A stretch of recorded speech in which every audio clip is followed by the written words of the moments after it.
Hello ladies and gentlemen, welcome back to the Dan Frampton channel. I'll be your host today. I'm Dan Frampton, and today we have a lot to talk about. It's one of those multi-topic videos that I'm going to do today. We're going to talk about a hardcore band that got into a crazy accident on the road. We're going to be talking about the Circle Jerks and this new toy that came out. We're going to be talking about Drug Church and their album that's coming out. We're going to be talking about Kaonashi and some coffee and conversations that they're doing. We might throw in some CM Punk news into the mix because, you know, he's straight edge hardcore guy and I've talked about him on the channel, so this is all relevant, whatever. And we're going to end it off when Tim and Jesse from Operation Ivy got back together like maybe a couple weeks ago to perform a song. Kind of crazy, didn't think it was going to happen, but we're going to start way back here with this picture that was posted by Sonny from Hate56 to his story, and I went to the page that it linked to, and it was a hardcore band called Contention. Apparently a drunk driver was going the opposite way down the road and fucking totally decimated their rental van here, and thankfully everybody's alive, everybody's okay, but that's the scariest shit to ever happen. I kind of have a little bit of experience with something like this if you guys are familiar with my story, but over here on Twitter we get a second kind of angle of it, but it goes out with the tweet saying this: Contention was hit last night by a drunk driver. Thankfully, everyone is well. If you feel generous to donate, and then it has this PayPal link. So if you guys have any money kicking around, guys that have just been through a crazy accident on the road, trying to just play their songs, making towns, they can't make their towns anymore, and they're gonna have to pay a lot of stuff because this is a rental thing. I don't know about their insurance situation, but none of that really matters. That's a lot of shit to go through on the road, and just like thank fucking God they're okay. But if you have any money, send it to this PayPal link, xcontentionx@gmail.com. And I'm gonna be honest with you guys, I wasn't familiar with this band up until today, and I hate that I had to have learned about these guys under this circumstance, and I just really hope they can put everything back together and get back out there on the road. So guys, even if you don't have any money to support these guys financially, which I certainly do not, just go and follow them and send them your best wishes so they could probably use all the love and good vibes in the entire universe. So let's try to send them at least a little fraction of that. Oh, okay. That's the heavy stuff. Now we're going to be talking about something else. And I know it's kind of weird to just like move on from a topic like that, but that is the most important thing and the thing I wanted to make sure everybody that saw this video sees. So I'm not trying to like exploit their tragedy or their accident or whatever. I want to get them the support that they need in this like crazy time. So now on with the rest of the video, and we're going to be talking about this legacy band, the Circle Jerks. If you're into punk, if you're into hardcore, you know the Circle Jerks, and you know this cartoon character. You know the Skank Man, and apparently Reaction Figures of Super 7 just put out their own little toy of this guy, but he's looking super sus. What is that face? That eyeball disturbs me to my very core. Although I do think it's kind of sick that this thing has been immortalized as a figure. I think he looks scary as fuck. We're here on the Brooklyn Vegan, where it goes on to say, Circle Jerks are also gearing up for a belated 40th anniversary tour. I hope these guys are hawking some action figures on the tour. That'd be sick. And here's all the dates. You can pause it and look at it if you want, or you can just go to brooklynvegan.com. And you can click on over here to the store to buy the thing, and you're like, how much is this Circle Jerks action figure going for? And it's a cool $18. That's not too bad. If I even had $18 to spare in my bank account, buying this thing would be part of this video. But, you know, broke guy doing broke guy things. Can't afford the things that he talks about on the internet. Anyway, let's move on to the next thing. We're going to be talking about the band Drug Church. They're one of these hardcore adjacent bands, but there's enough hardcore within the core of this band that it makes them a hardcore band. Anyway, their record comes out next month. They're going on tour. They're stopping by this city. If I can find any money, if you can find the theme in this video, it's the funds, or lack thereof. But anyway, they're coming through here soon, and they're coming with one of my favorite bands, One Step Closer, and they're going to be dropping this record. So I thought that I would watch this music video that came out fucking like a month and a half ago and see if I'm actually stoked, because I'm not really well into Drug Church, if I'm being quite honest with you, but I need to get into them because they're going on tour with a band that I am well into. So here we go, let's give it a spin.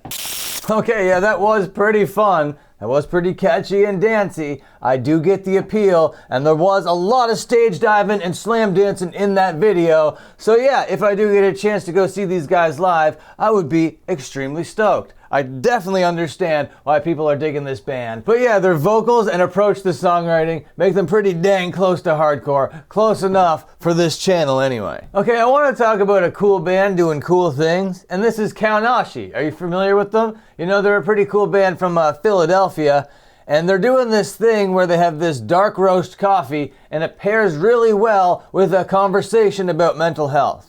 And I think they have about 50 of them, and they'll reach out to you and you get to drink this coffee and talk about mental health. I think that's a pretty sick idea. But the one thing that caught my attention on this thing, because I'm kind of a bit of a coffee nerd sort of guy, and it's saying it's Guatemalan dark roast, okay? Now normally if you're getting beans from the Guatemalan region, you're not roasting them darkly, okay? You're doing like more of a medium roast with a Guatemalan bean typically. So I think this would be an interesting thing to taste because Guatemalan beans don't normally come dark roasted, at least in my circles of the universe. And I'm sure that it is like a common thing in other places, but from what I know, Guatemalan coffees are more of a medium roast type thing. But Kaonashi, they're like, no, we're gonna go to the Guatemalan region, okay? And we're gonna roast these beans dark. This is gonna be a dark roast Guatemalan, and we're gonna be talking about mental health.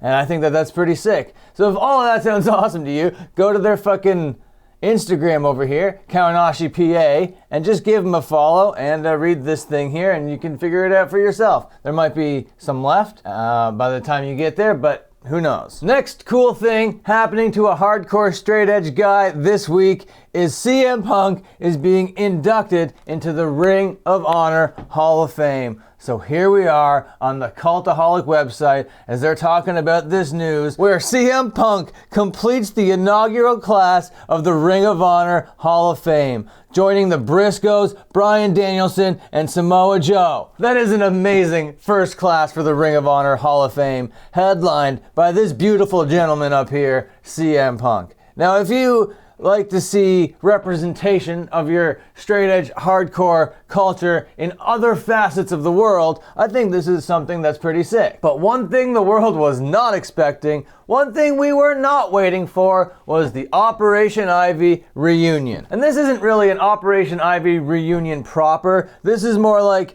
Tim Armstrong playing a set with a bunch of people he signed to his record label, and then Jesse decided to come out of retirement for a night and just sing an old song. But either way, it's pretty monumental, and I thought that we would actually react to it together here on the program. This is history, man. This is crazy. This has been like 100 million years. So Tim, count us in. I was in contemplations of death, and we became friends. He went away to Pittsburgh for a few years. He came back, and we formed a band called Operation Ivy.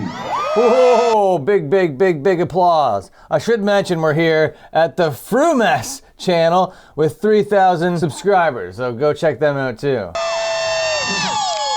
And we wrote this song 34 years ago. It's called Sound System. 34 years ago, it's crazy. And Tim looks so fucking sick as an old man with a beard.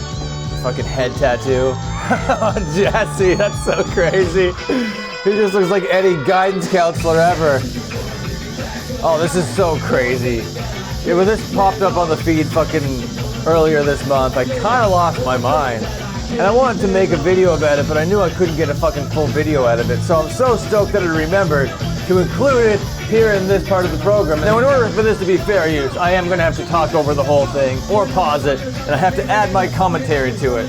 So if you want to go see it, which I think you should, because this is goddamn punk rock history. This is Gilman Street history. These guys got so famous and hated the fact that they got so famous that they broke up and never did music again. Jesse ran away into the woods. I don't know what actually happened to him. I'm sure there's podcasts and interviews with him that he goes into like detail about what actually happened to him. But this is just so sick. Operation Ivy, 34 years later, singing Sound System. God damn, you gotta love to see it.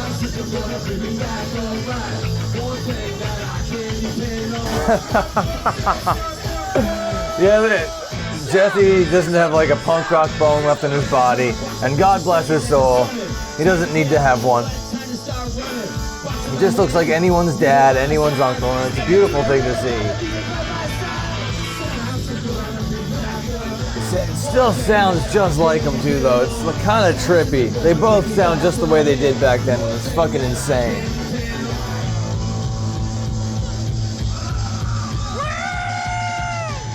I think those musicians, oh yeah, those musicians are the guys from Interrupters, which is another ska band. If you're not familiar with them, you should go check them out, but I'm pretty sure you are. They're a ska band. Oh my fucking god. Pretty sick, pretty historic. Okay, and that's gonna be everything I want to talk about. Thank you so much for watching. Slap like, subscribe, hit the notification, share this around, and until my next upload, watch another upload.